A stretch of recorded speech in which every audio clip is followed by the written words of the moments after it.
Before we get started, I want to go through some various sponsors of this event. First, this is brought to you by Princeton Engineering.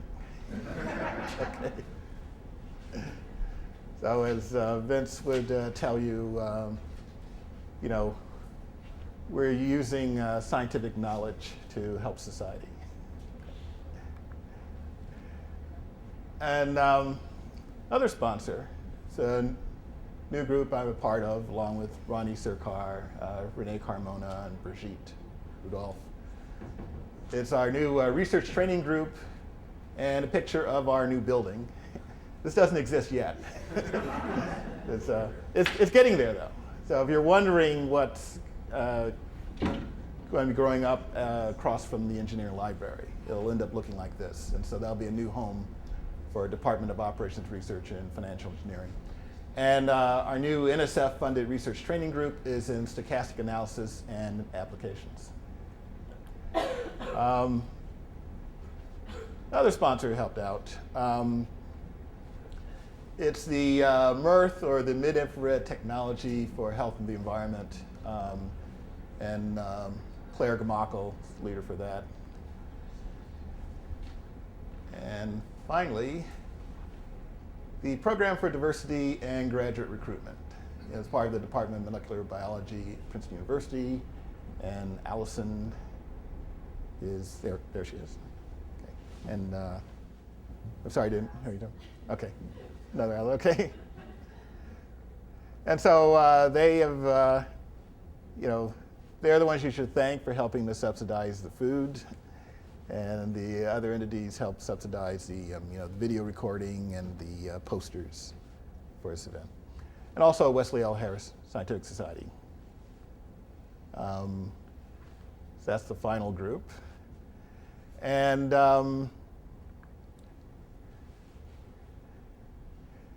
this is the organization. That is Wesley L. Harris, who we named the organization after. He's the first African American to get a PhD in engineering from Princeton. He did that in 1968, and he got his PhD in mechanical engineering. And currently he's, he used to be the chair of the Department of Aero and Astronautics, but I think he's just been promoted to associate provost. And if you're into Ndinkra symbols from Ghana, that these symbols, this is a symbol for knowledge, perseverance, and excellence. So that's the logo for the organization. And we also have a mission statement.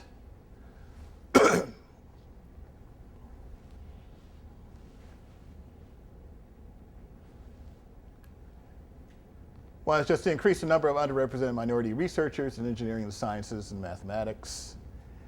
And we want to create a supportive and interdisciplinary community for minority engineers and scientists. And finally, to promote an appreciation of the engineering, scientific, and technical excellence within the minority communities. And so hopefully this talk is fulfilling that role.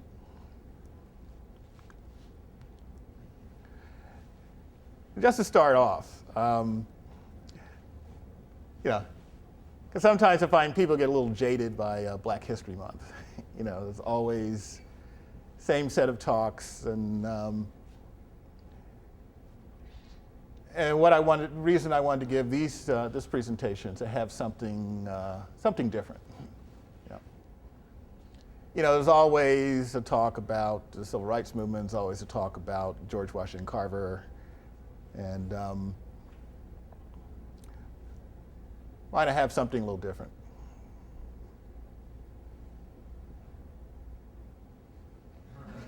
Okay.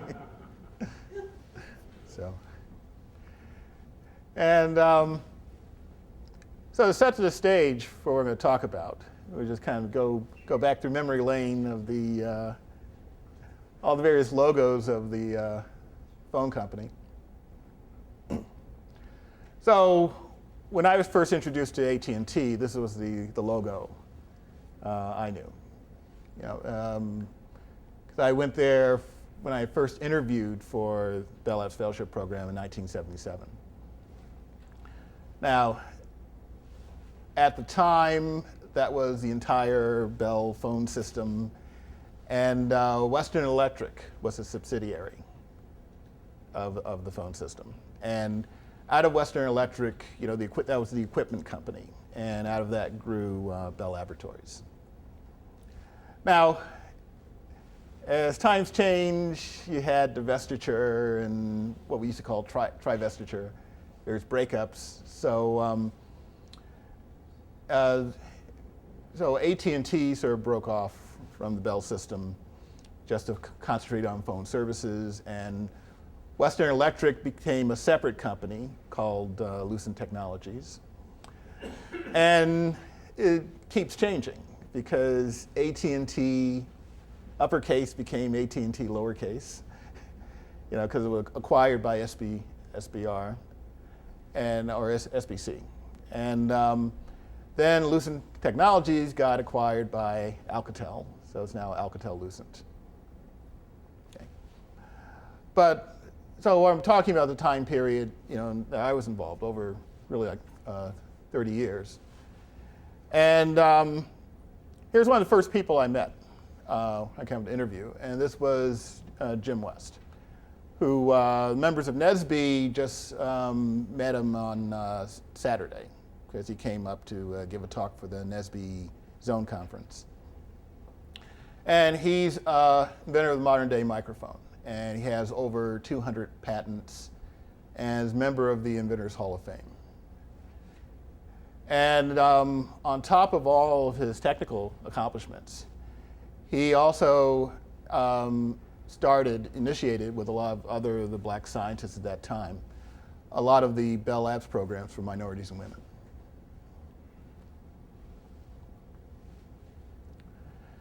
And so this is a photo of him back in 62. And I guess that's a diagram schematic from his patent for the 4-electric microphone. And just give you a little bit about how does a microphone work. It's sound waves coming from your voice, and that's causing the air pressure compress and expand. And this is going to send pressure waves through the air that hit the diaphragm of the microphone. And that, moving of the diaphragm changes the capacitance. And then that converts your voice into an electric signal that you can transmit across the wire. And the reason I want to go into detail about how a microphone works is to give you a sense of the connections between what you consider the modern day microphone. And you're going back to Africa and days of communication with talking drums. So basically a microphone is just the electronic updating of a talking drum.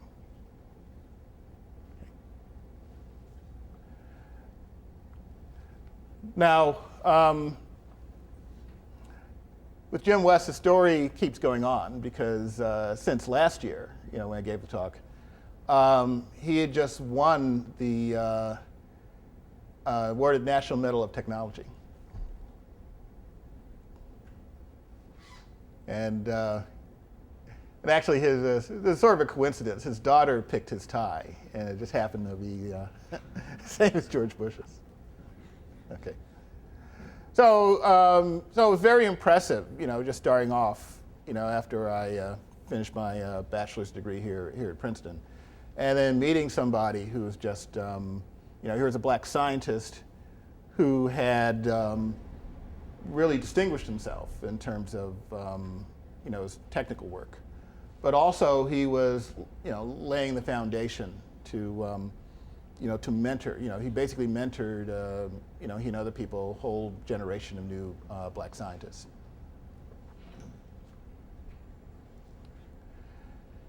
And speaking of mentors, this was his mentor, who I briefly met, but he had retired by the time I'd started working at Bell Labs. His name is Lincoln Hawkins. And so he was the first African-American scientist to work at Bell Laboratories. That was in 1942. And he received his PhD in chemistry from McGill University. And he also won a National Medal Technology in 1992. Okay. And here's a picture of him from, I guess that was like the mid to late 50s. Just to give you a sense of what he worked on, is see, up until the 1940s, I guess the copper cables were coated with lead. And the problem with lead is that being soft and malleable, you'd have birds would pick away at it. And what he wanted to do is come up with a new coating. It's like a plastic coating. The problem with plastic at that time is that when exposed to ultraviolet radiation, it become brittle. So basically, he developed a new type of plastic that was, sort of impervious to the ultraviolet radiation. And here was a quote from Link Hawkins. So I give you sort of a timing here. He started there in 1942. Jim West was not going to show up to Bell Labs for like 20 years later. So Jim West started there in 1962. Okay. And also I wonder sometimes about why people like Link Hawkins, it's not better known. Because if you give you a sense of the timing here, that he was starting Bell Labs in 42, Jackie Robinson, he integrated Major League Baseball in 1947. So basically, Link Hawkins integrated Bell Labs 5 years before Jackie Robinson integrated baseball. And then, speaking of making these connections between black scientists, black athletes, something that Jim West had told me about is sort of, who's this person? And no, it's not a shot of Yusuf working out at Dillon Gym. Okay. Everybody know who this is? Yeah, Jack Johnson. And okay, what's he known for? First African American heavyweight champ. Yeah. Okay. So anything else? Invented a wrench. Oh, very good. Okay. Boy, we need to start giving out prizes here. Okay, he invented a wrench. So this is one of 8 patents that he had filed. Okay. And the way I found out about this, because talking to Jim West, and then he had a friend who was a black patent lawyer at Bell Labs, and one day he just told him, oh, by the way, about this fact. And then I checked on the web, and sure enough, he had these patents. But now you ask yourself, why do they never talk about that side of Jack Johnson? Because I remember a couple of years ago, there was this PBS special called Unforgivable Blackness, and it was like about a 4-hour documentary. And I remember even knowing about this, the wrench, that I kept seeing if they were going to mention it in that 4 hours. It never really came up. And so, for some reason, this is viewed as a very incongruous, picture. That people are more comfortable just thinking about him this way, rather than thinking about the fact that he was an inventor also.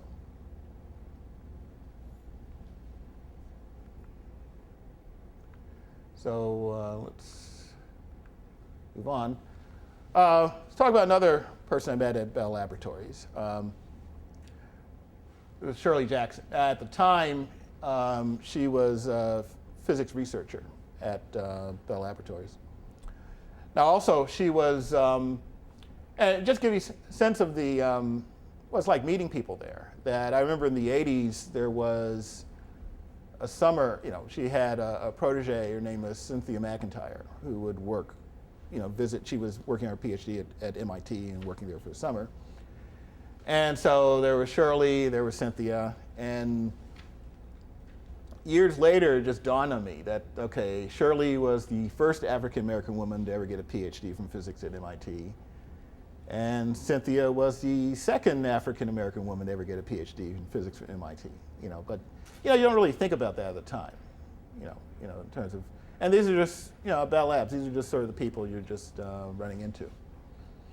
And since leaving Bell Labs, she ran on to do other little minor things like, become the president of Rensselaer Polytechnic Institute. And so she had started there at the labs in about 76. Another person I met, Clyde Bethea, who started there about 1970. Works a lot in lasers. So he had this room where you've seen these sort of laser tables, and they're sort of balanced on these sort of vacuum pump stands. And so he would give people a hard time if they'd ever walked in and touched that table, because he spent a lot of time carefully calibrating what it is. And in fact, he worked with Claire Gamakel, when Claire had also worked at Bell Laboratories. And she had been a part of, Clyde now is retired, but he's, interacts with Mirth. He also has an adjunct position at Stevens College. Now, being at Bell Labs, there was, a time of critical mass of black scientists. And these are some of the programs that they had created. And it's sort of a whole spectrum for what I call from grade school to grad school, of programs. From the Project Grads, bringing in students for the summer, grade school kids, high school kids, bringing in students in college, work there for a summer. And just getting this exposure, this gave them, inspired a lot of students to consider pursuing careers, in research and going on to grad school. And so the final program here is the CRFP and the GRPW programs. I'll explain what those are.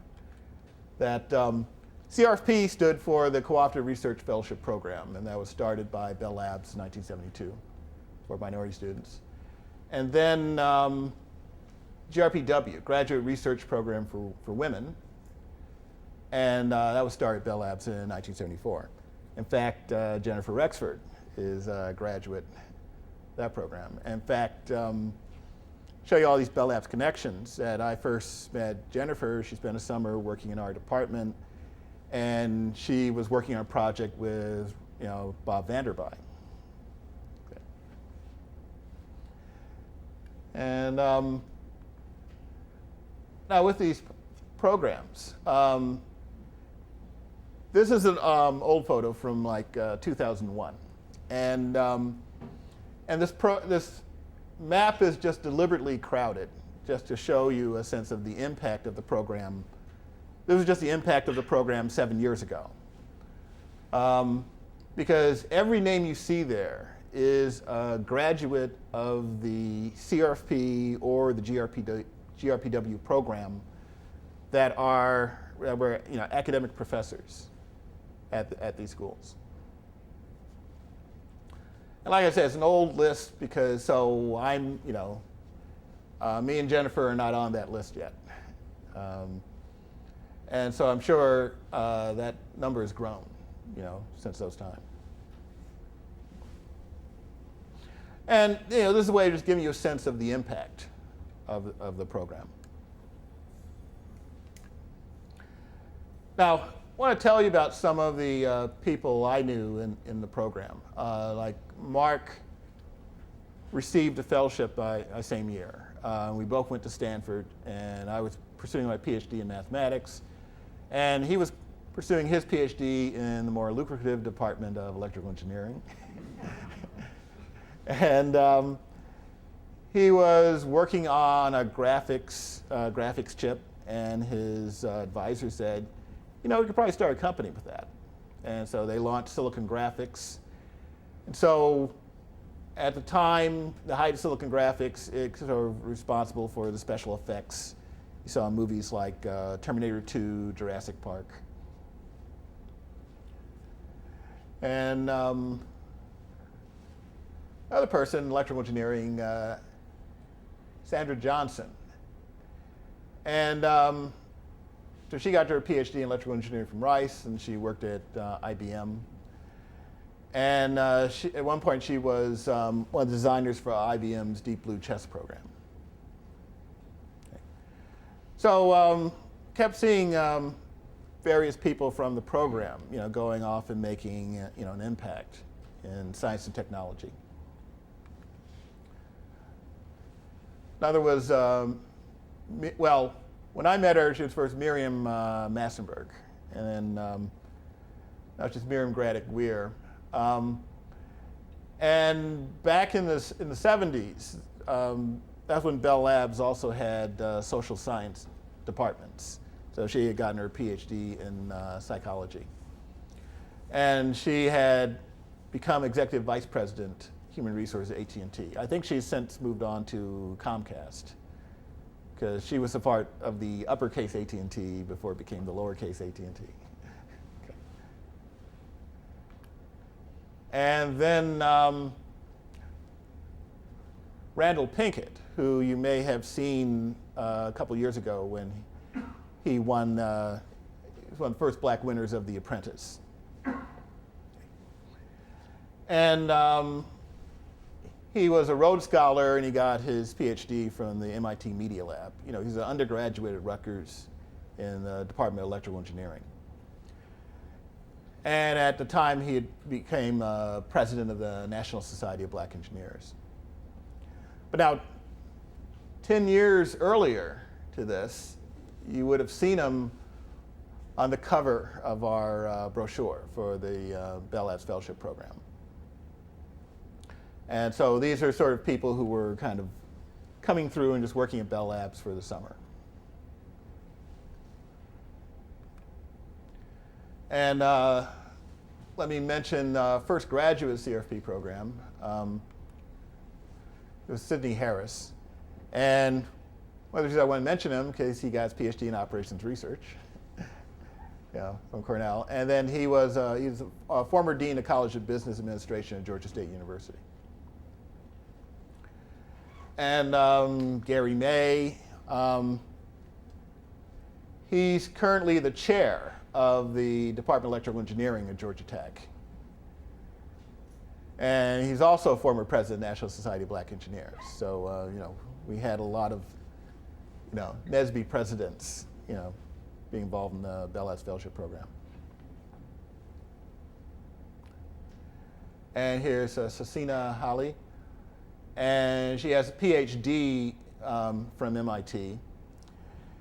And she's the first tenured black woman professor for Caltech. Now, she's not the first tenured black professor at Caltech, and that's because Stephen Mayo beat her to that. Okay, so I would just give you a sense of the impact of the program. The graduates of the program, are the first tenured black faculty Caltech has ever had.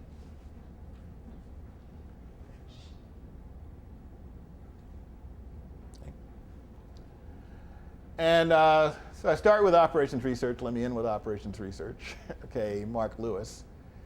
And he's currently a tenured professor at Cornell's Department of Operations Research and Information Engineering.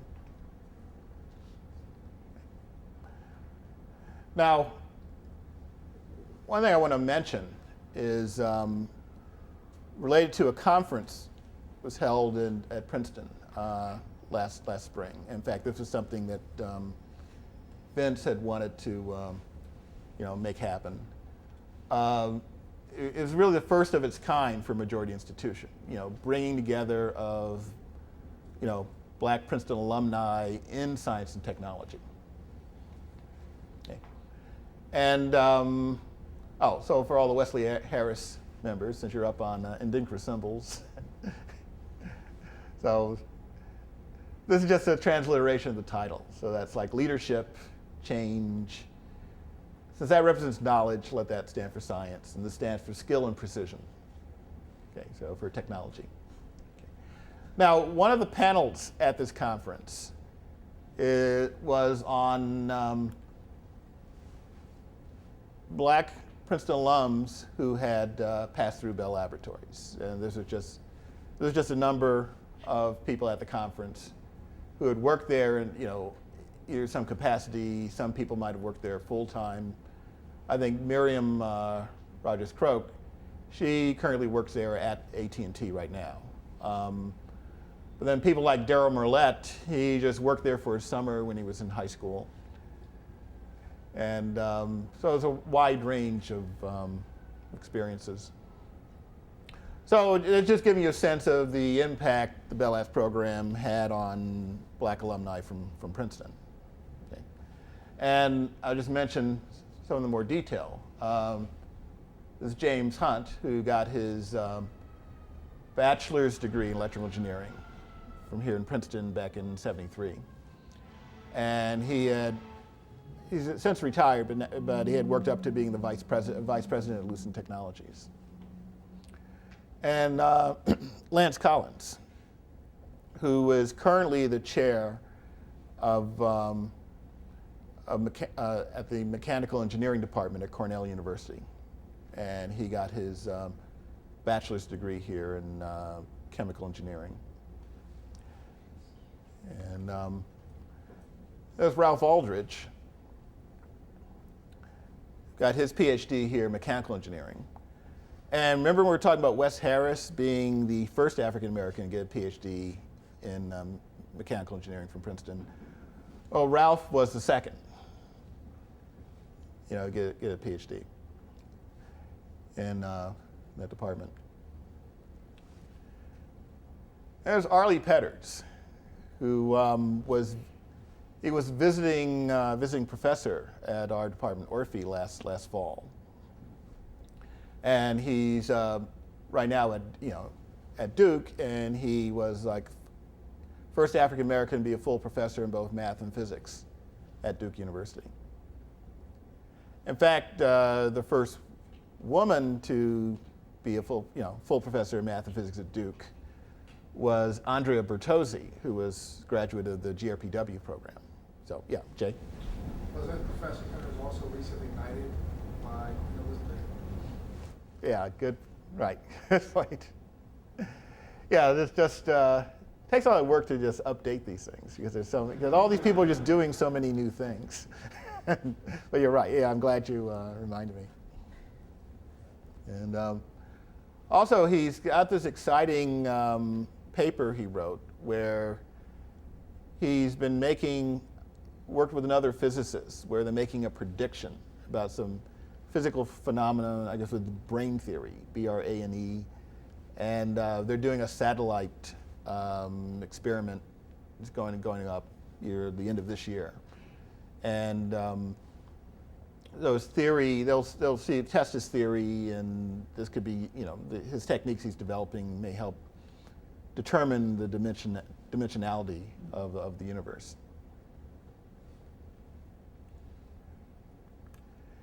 And mentioned Otis Jennings, who's was an undergraduate in what I guess was a civil engineering and operations research department back then, but he was in the operations research side.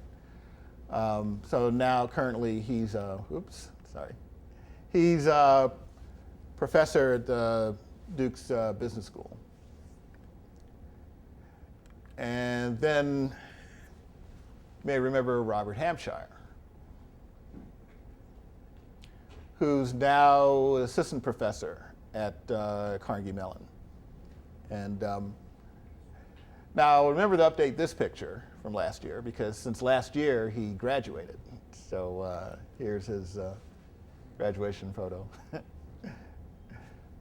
Anyone recognize the gentleman on the left there? That's John Nash. Okay. In fact, in talking to him, I hadn't realized at the time that John Nash was an undergraduate at Carnegie Mellon.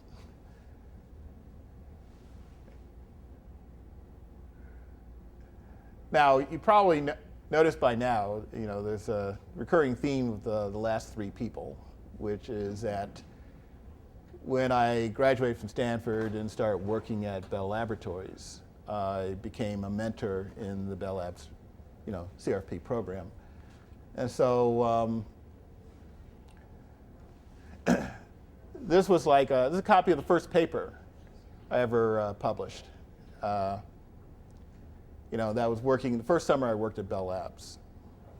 Led to that. That really got me interested in queuing theory.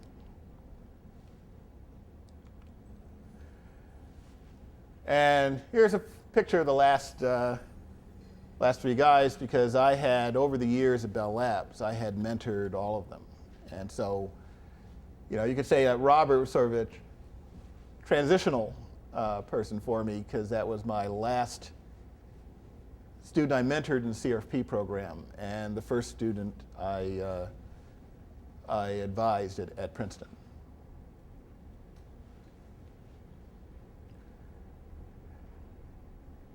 Now, just want to mention some of the things that influences that I kind of picked up from being at Bell Labs. Because being in that environment, I knew met a lot of black chemists. And I heard they had created an organization called NOBSHE, sort of the National Organization for the Professional Advancement of Black Chemists and Chemical Engineers. And about that time, there was NSBP, National Society of Black Physicists. And then I was saying to myself, well, okay, all the black chemists are getting around forming NOBSHE, all the black physicists forming NSBP. What's happening in math? So we got into it a little late in the game, so about 20 years later. But that kind of inspired me to help create CARMS, or the Conference for African American Researchers in the Mathematical Sciences. Having a forum bringing together African American researchers in math, but coming together to talk about the research, people, kind of encourage people to collaborate and get a sense of what other people are working on. And here's sort of the logo for this thing.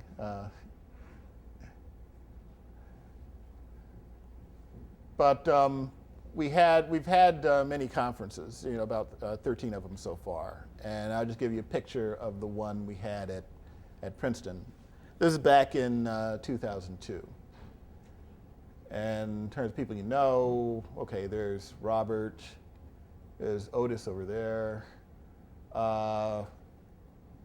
Professor Aaron Chinlar, member of our department, and Mark Lewis, he's back there. And so we roughly get about 80 people. Half the people there are researchers in mathematics, the other half are grad students in mathematics. Now we're close to wrapping things up. I want to give you a sense of basically being in a place where you're meeting this critical mass of black scientists and engineers.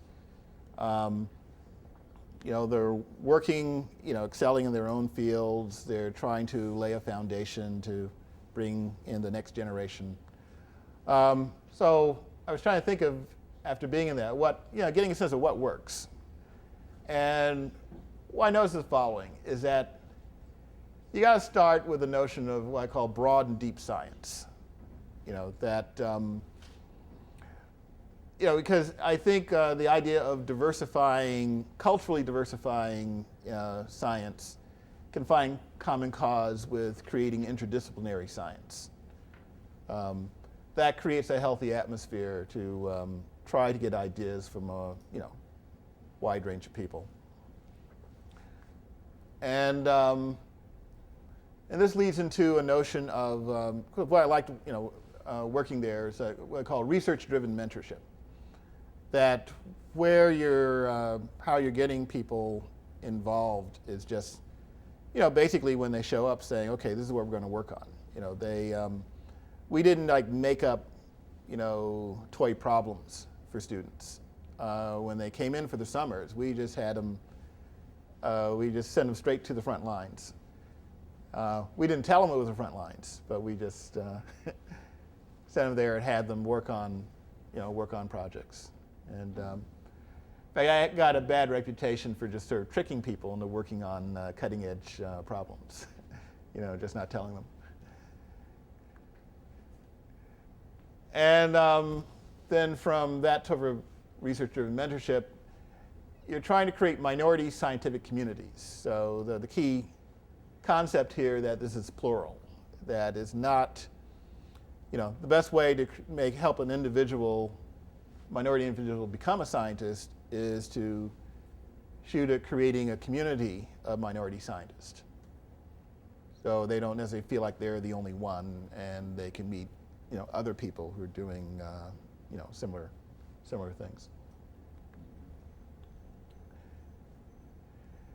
And then loop around it is that, part of what I call the scientific paradigm. It's okay to imagine it, but at some point you actually have to do it.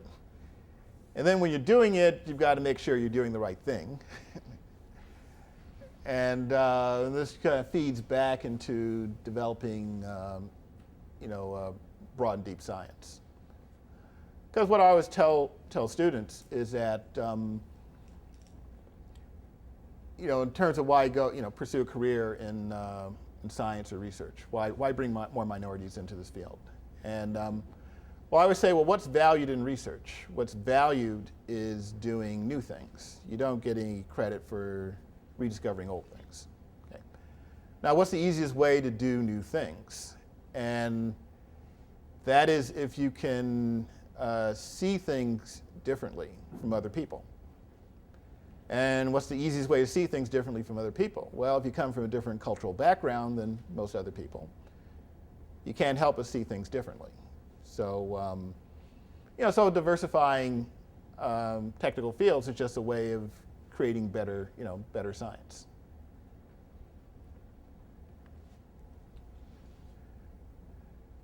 So where are we now? Oh, this is like from last year. Just making a commentary on the 40th, Super Bowl, or 41st Super Bowl, because it took 40 Super Bowls before we had the first black coaches, and then finally we had 2 black coaches, playing against each other. And I think this is.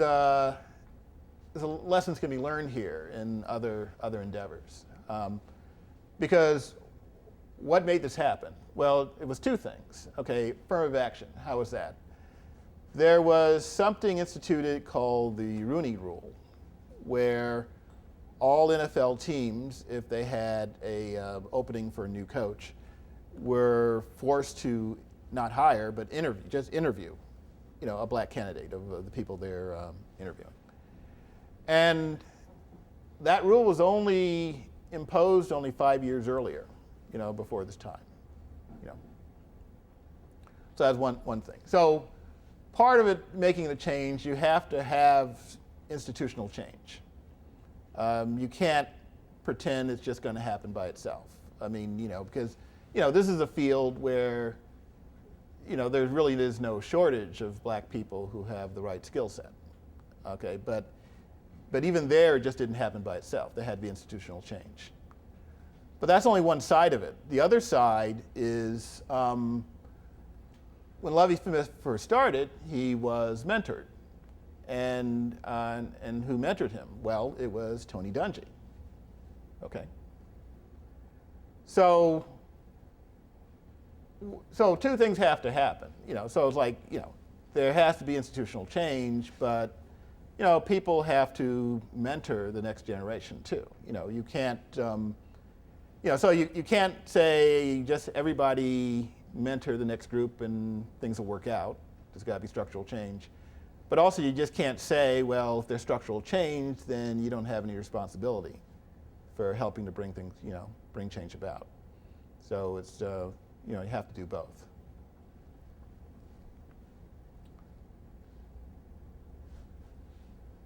So finally,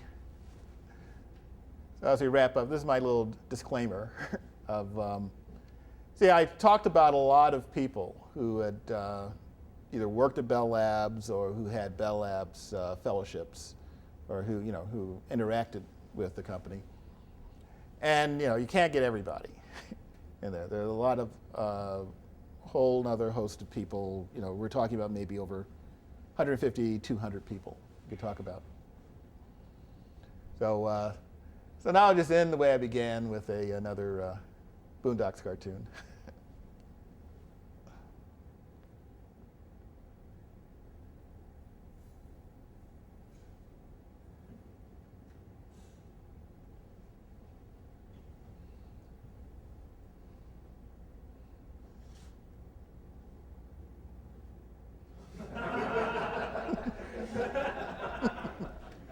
Okay, so that ends the talk, and so I let you know we've got a lot of food back there, so please don't be shy.